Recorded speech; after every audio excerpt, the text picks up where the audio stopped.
Hello guys, magandang gabi sa inyo lahat. Ito ulit si Mike Padua, bumabalik sa ating weather analysis dito sa ating bansang Pilipinas ngayong Sabado ng gabi hanggang Lunes. Weekend po ito ng February 25 hanggang 27, 2023. At ito po ang ating Filipino or Tagalog version. Pinaglilingkod sa inyo ng Typhoon 2000 at ang Naga College Foundation, Typhoon Preparedness Center, and CFTPC. Umpisa natin ang update. Ito ang latest GovSat na yung araw na ito ng Sabado hanggang bukas Linggo. Nandito na po ang panibagong surge ng amihan. Nakaka-apekto na po sa buong Luzon. At ngayong gabi lamang ay malakas po ang mga ulan dito po sa Camarines Sur. Lalo po dito sa Naga, but sa mga oras na ito medyo humihinto na po. At umabot po ng 31 mm ang bagsak ng ulan dito sa ating T2K Headquarters Weather Station dito sa Naga City. At ito na po yung pag-umpisa ng mga pag-ulan sa mga susunod na 1-2 araw dahil po sa pagdating po ng bugso ng amihan. At dito naman po sa may Mimaropa, Visayas, Sulu Archipelago at Hilaga at Silagang Mindanao, ito po ay mahinang amihan o northeasterly wind flow na kung saan dito sa Mindanao ay bumabangga po sa mahinang southeasterly trade winds na nag-generate po ng mga malalakas na pagkulog at pagkidlat o mga thunderstorms o localized thunderstorms. Samantala may shoreline po tayo dito sa may dagat Pilipinas but hindi pa umaabot sa Kabikulan. Ito po ay nasaan baka sa Lunes. Papakita natin sa inyo ang forecast ng European model. Baka sa Lunes umabot po itong shoreline. So babantayin po natin kasi dyan po nag-generate ng mga malalakas na thunderstorms. Although na yun, gabi, kahit na wala masyadong thunderstorms, itong mga low-level nimbus stratus ay nag-generate po na yun ng mga malalakas na ulan. Pero paminsan, mga a few seconds lamang, minsan-minsan lang ang kanyang pagbagsak. So dito po sa areas po na affected ng amihan ay magkakaroon po ng hangin na mula 15 hanggang 70 kilometro bawat oras. At medyo mapanganib po sa mga maliliit na sasakyan pandagat. Medyo magalaw po ang coastal waters na yon. At possibility mayroon pong gale warning na itataas dyan ng Pag-asa. At dito rin po sa Kabikulan, inaasahan pong lalong magiging mahangin po ang Rayon Bicol na yung buong araw ng Linggo. Pero umabot ng 40 to 50 kph yung bugso ng hangin sa inland areas nito. While sa Dalampasigan ay pwedeng umabot ng 60 o hanggang 70 km bawat oras ang bugso ng hangin. Typical hangin po yan ang amihan. Okay, hindi po yan bagyo.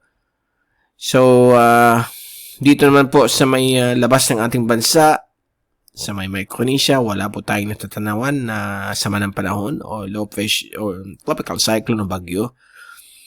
Meron lang tayo near equatorial trough dito sa may south of Palau. So, mag-ingat lang po dito sa Luzon at later on sa Visayas for posibilidad ng pagbabaha. Ang risk of flooding and landslides ay nasa low to medium but pwede itong umakyat depende sa epekto po ng mga ulan na ibabagsak po dito sa may silangan bahagi po ng Luzon at silangan Kabisayaan. Ngayon din po sa may areas po ng mahinang amihan, meron rin tayong low to medium risk of flooding or landslides dahil po sa yun nga, pagkakaroon ng mga localized thunderstorms. Tandaan natin, nasa linya po tayo. Kaya minsan may mga ilang araw lamang pong mainit. Akala natin hot dry season na. Pero babalik na naman po ang amihan gaya nung nakakaang araw. Simula nung late Tuesday, Miyerkules, Huwebes, Biyernes ay talagang magandang panahon. Kahit kanina, umaga at hanggang hapon, although makulimlim ay wala pa rin ulan. But nung nakaraang Martes, Miyerkules, Huwebes, talagang napakaganda ng panahon dito po sa Bicol Region at sa ibang bahagi po ng Silangan Luzon bago po dumating ang panibagong surge ng amihan. Medyo mabilis nga ang pag-change ng panahon dahil po masyadong malakas itong high pressure dito sa may mainland China. Now, ito po yung fast animation. So, nakikita po natin itong mga low-level cloudiness ng nimbus stratus. Nagbibigay ng mga pabugso-bugsong ulan. Mahina, katamtaman, hanggang malakas. Hanggang super lakas ang ulan. Mga few seconds lang po yan. At kung titingnan natin, zoom in subtle animation, infrared. So, ito pong mga grayish na ito. Ito po yung low-level nimbus stratus clouds. Nagbibigay po ng mga malalakas na ulan sa Kabikulan. But may time na hihinto po yan. And then, after a few minutes hanggang pwedeng isang oras, ay nandiyan na naman po ang mga thunders, nandiyan na naman po ang mga pabugso-bugsong ulan. Meron po malakas na thunderstorms po dito sa may area po ng Zamboanga Peninsula. So mag-ingat po tayo dyan sa mga kababayan natin sa Zamboanga City. Dahil po may nangyayari na yung mga pag-ulan. Especially na yung gabi ng Sabado hanggang early morning ng Linggo. At punta na natin yung wind forecast sa susunod na 3 araw hanggang Martes o Miyerkules. At nakita po natin bukas po ng Linggo ng hapon, bababa pong amihan sa may Bicol at Eastern Visayas. So inaasahan pong paglakas ng hangin at mapanganib po sa mga malilit na sasakyang pangdagat at mga pabugso-bugsong ulan na posibleng magkaroon ng low to medium chance ng mga pagbabaha or landslides. At kung move natin ng Lunes ng hapon, nandyan pa rin ang amihan sa may Kabikulan, sa may Eastern Luzon at Eastern Visayas. At umaabot yung fringe effects itong amihan dito sa may area po ng Mimaropa at Northern Sulu. At maging mas malakas po dito sa may coastal waters po ng Ilocos region. Lalo po sa may Ilocos Norte at dito rin po sa may coastal waters ng Cagayan Valley, those facing Batanes, Mabuyawan Group. Now, pagdating po ng Martes ng hapon, hihina na po ang amihan, magiging mahinang amihan, okay? Light northeasterly winds. At medyo shortened na po ang mga effects ng amihan dahil po papalapit na po tayo ng katapusan ng amihan, which is likely to end sa kalagitnaan po ng Marso o katapusan ng Marso. So, yan po ang on the average. So, enjoy na natin ang huling malamig na panahon. Dahil po, pagdating ng Marso, papasok na po ang hot, dry season. Expect natin, grabing init na naman po yan. Okay, lalo na po si Miyerkules. Yan po, halos mahina na po yung amihan. But meron pa rin dito sa may eastern sections ng Kabikulan, moderate amihan at eastern Samar or northern Samar area. Now, punta natin yung wind. Now, punta natin ang rain forecast. Sunod na 3 araw hanggang Martes. Pwede natin extend hanggang Miyerkules. So, bukas po ng Linggo ng hapon, inaasahan po mga pabugso-bugsong ulan. Mahina, katamtaman, malakas hanggang super lakas ang mga ulan. Dito po sa may coastal waters po ng Cagayan Valley. Eastern sections po ng Central Luzon like Northern Quezon. At dito rin po sa Kabikulan, pwede mag-extend sa inland areas ng Bicolandia. At affected din po ang Eastern Visayas, but may mga thunderstorms din po pwedeng maganap sa Mindanao dahil po sa localized thunderstorms. Pagdating po ng Lunes ng hapon, yan po, may posibleng mag-form po dito yung shear line na pwedeng ma-affectuhan po ang Kabikulan at Eastern Visayas, lalo po sa may Sorsogon, Legazpi o Albay, Catanduanes, at Northern Eastern Samar. So, yan po yung shear line. Babantayin po natin. At nag-extend po ang dito sa may Central at Western Visayas. Kasama din po itong area po ng, although dito more on orographic uplift. Kaya may mga malalakas na ulan sa may mountain areas o mountainous areas ng Mindoro Island.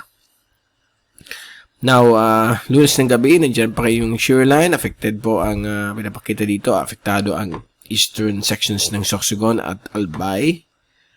Pagdating ng Martes ng hapon, ihina na po yung shear line, mawawala, balik yung mahinang amihan. May mga showers pa rin pwedeng maganap sa Kabikulan at Kabisayaan at Eastern o Silangang Mindanao. Samantalang yung buong areas po ng Luzon ay napakaganda po o katamtaman ang lagay ng panahon. Now, Miyerkules po ng hapon, ay medyo hihina pa rin ang mahinang amihan dito sa Kabikulan at medyo mawala na rin mga ulan. May mga showers lang po sa may Eastern Luzon, Eastern Visayas at Northeastern Mindanao sa may Caraga, Siargao, Dinagat area. Okay? So, yan po ang ating rainfall accumulation. So, yan po ang ating daily rainfall mula linggo ng hapon hanggang miyerkules ng hapon. So, may mga ulan po tayong naasahan. Dulot po ng amihan, possibility of another shear line, at paghina po into mahinang amihan. Okay? And then, kung titingnan natin yung total rainfall accumulation forecast for the next 3 days, ang bulk ng mga ulan ay naka-focus po dito sa may coastal waters at mountainous areas ng Cagayan Valley, eastern sections po ng Central Luzon like Northern Quezon, Pudillo, Aurora, at dito rin po sa Bicol region, eastern Visayas, eastern Leyte, lalong-lalo na, at dito rin po sa may eastern sections po ng Carga, kasama po ang Siargao, Dinagat areas, northern sections po ng Panay, northern Negros, at ang mountainous areas po ng Mindoro dahil po nagkakaroon po dyan ng orographic uplift, pagbangga po ng moisture sa eastern flanks ng mga mountains ng Mindoro, kaya nagkakaroon po ng mga grabing ulan dahil dyan bumabangga po yung amihan. So, may moisture, yung lamig, nag-interact po sa mainit na kalupaan ng Mindoro, so magkakaroon po ng mga thunderstorms. Okay? So, yan po ang inaasahan natin for the next 3 days. At dyan muna natin tinatapos ang ating update. And babalik tayo sa darating pong Lunes para ibigay sa inyo yung pinaka-latest naman po sa ating panahon. Mula sa Typhoon 2000 at ang Naga College Foundation Typhoon Preparedness Center and sa FTPC. Ito si Mike Palo nagpapaalam. Mag-ingat po tayong lahat. Be #weatherwiser. Happy weekend to all. At maraming salamat po sa pagpunod nyo sa aking channel. God bless to all.